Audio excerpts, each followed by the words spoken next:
आज ये परिसर देश के इतिहास की एक अभूतपूर्व घटना को याद करने का साक्षी बन रहा है। एक ऐसी ऐतिहासिक घटना जिसने न केवल हमारे स्वतंत्रता आंदोलन को नई दिशा दी, बल्कि स्वतंत्रता के उद्देश्य को, आजाद भारत के सपने को ठोस मायने दिए।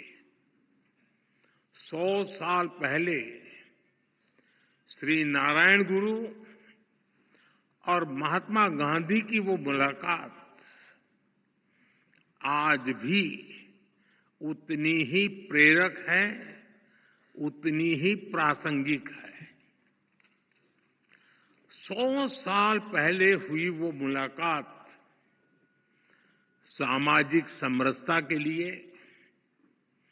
विकसित भारत के सामूहिक लक्ष्यों के लिए आज भी ऊर्जा के बड़े स्रोत की तरह है। इस ऐतिहासिक अवसर पर मैं श्री नारायण गुरु के चरणों में प्रणाम करता हूं। मैं गांधी जी को भी अपनी श्रद्धांजलि अर्पित करता हूं। भाई बहनों, श्री नारायण गुरु के आदर्श पूरी मानवता के लिए बहुत बड़ी पूंजी है। जो लोग देश और समाज की सेवा के संकल्प पर काम करते हैं, श्री नारायण गुरु उनके लिए प्रकाश स्तंभ की तरह है। आप सभी जानते हैं कि समाज के शोषित, पीड़ित, वंचित वर्ग से मेरा किस तरह का नाता है,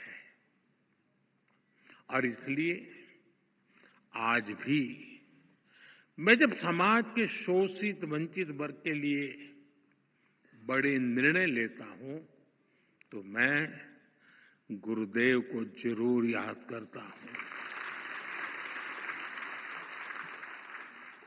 100 साल पहले के वो सामाजिक हालत, सदियों की गुलामी के कारण आई विकृतियां, लोग उस दौर में उन बुराइयों के खिलाफ बोलने से डरते थे, लेकिन श्री नारायण गुरु ने विरोध की परवाह नहीं की।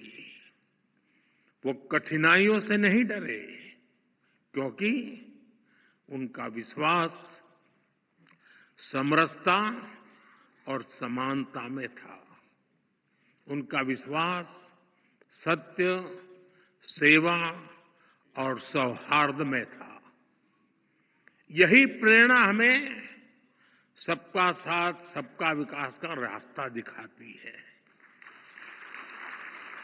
यही विश्वास हमें उस भारत के निर्माण के लिए ताकत देता है जहां अंतिम पायदान पर खड़ा व्यक्ति हमारी पहली प्राथमिकता है। साथियों, शिवगिरी मठ से जुड़े लोग और संत जन भी जानते हैं कि श्री नारायण गुरु हैं और शिवगिरी मठ में मेरी कितनी अगाध आस्था रही है। मैं भाषा तो नहीं समझ पा रहा था, लेकिन पूज्य सच्चिदानंद जी जो बातें बता रहे थे, वो पुरानी सारी बातें याद कर रहे थे।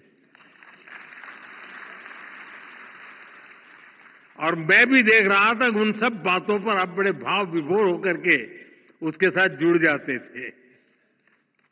और मेरा सौभाग्य है कि मठ के पूज्य संतों ने हमेशा मुझे अपना स्नेह दिया है।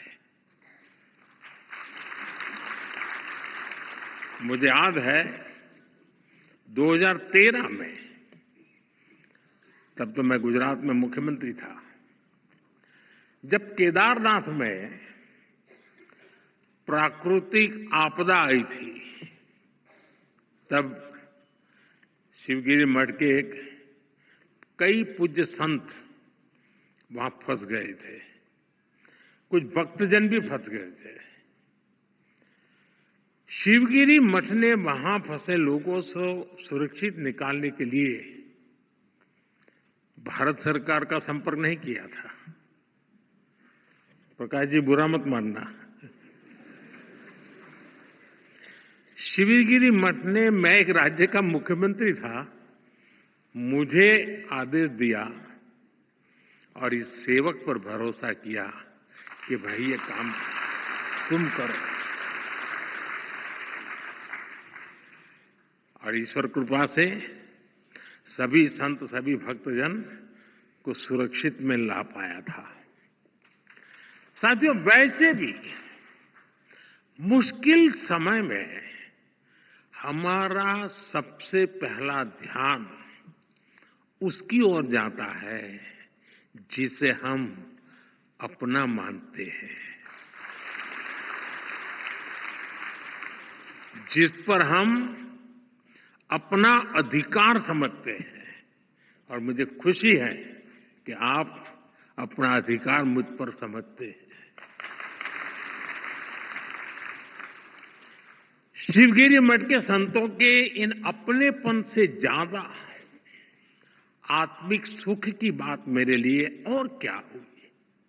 साथियों, मेरा आप सबसे एक रिश्ता काशी का भी है।